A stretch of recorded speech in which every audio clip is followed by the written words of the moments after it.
آداب، میں مشاہد حسین خاص نظر میں آپ کا خیر مقدم ہے۔ بھارت کے مسلمان تاریخ کے بدترین دور سے گزر رہے ہیں۔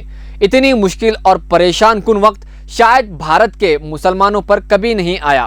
پچھلے دنوں دی جینوسائیڈ واچ کے چیئرمین ڈاکٹر گریگری اسٹیٹن کی ویڈیو سوشل میڈیا پر وائرل ہوئی، جس میں وہ کہتے ہیں کہ بھارت کی حکومت مسلمانوں کے خلاف بہت زیادہ ڈسکریمنیشن اور بھید بھاؤ کر رہی ہے، جو دھیرے دھیرے ایک جینوسائیڈ قتل عام کی طرف بھارت کے مسلمانوں کو ڈھکیل رہی ہے۔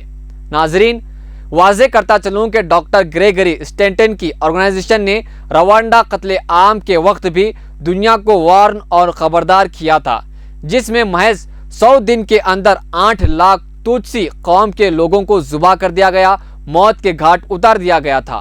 انہوں نے ساتھ ہی روہنگیا قتل عام کا بھی ذکر کیا تھا، جہاں بھارت کے پڑوسی ملک برما کی حکومت نے جہاں تقریباً 1.5 لاکھ مسلمانوں کا قتل عام کیا اور کوئی 8 لاکھ روہنگیا مسلمانوں کو اپنی جان بچانے کے لیے دوسرے ملکوں میں پناہ لینی پڑی۔ بھارت میں ایک بڑی تعداد روہنگیا ریفیوجی یعنی پناہ گزین موجود ہیں۔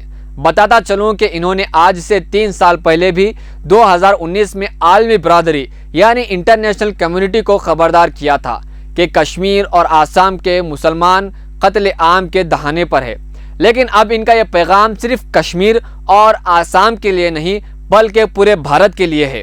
ایک اور اسکالر، تھنکر اور پروفیسر ہیں نوم چومسکی۔ انہوں نے ایک ویڈیو میسیج میں یہ بات کہی کہ بھارت میں جو اسلاموفوبیا گرو کر رہا ہے، یہ دنیا کے تمام اسلاموفوبک ایلیمنٹ میں سب سے زیادہ خطرناک اور لیتھل ہے۔ وہ آگے کہتے ہیں کہ حکومت کی آئیڈیالوجی اور نظریے کی بنیاد پر یہ ساری فرقہ پرست ایکٹیویٹیز کو آرگنائز اور سپورٹ کیا جا رہا ہے۔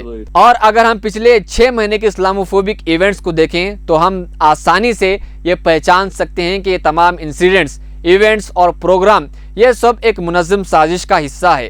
مطلب یہ ہے کہ بھارت بہت تیزی سے ہندو راشٹر کی طرف بڑھتا اور بدلتا جا رہا ہے۔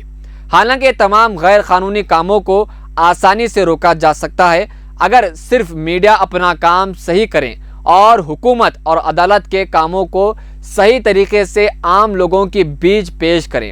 جو ہی میڈیا سوال کرنا شروع کرے گی اور ایمانداری سے اپنا کام کرنا شروع کرے گی، عام عوام بھی اویئر ہو جائیں گے اور یہ فرقہ پرست طاقتیں بہت آسانی سے خود بخود کمزور ہو جائیں گی۔ مگر افسوس اس بات کا ہے کہ ہماری مین اسٹریم میڈیا بکی ہوئی ہے اور مسلمانوں کے خلاف سازش، ان کے خلاف ظلم اور فرقہ پرست طاقتوں کے خلاف اپنی زبان اور قلم کو چلانے سے ڈرتی ہے۔ لہٰذا مسلمانوں کے لیے بہت ضروری ہے کہ وہ اسلاموفوبیا کے اگینسٹ ایک تحریک اور ایک کیمپین چلائیں، ملک کی اور خاص کر کے اپنی حفاظت اور ترقی کے لیے کام کریں۔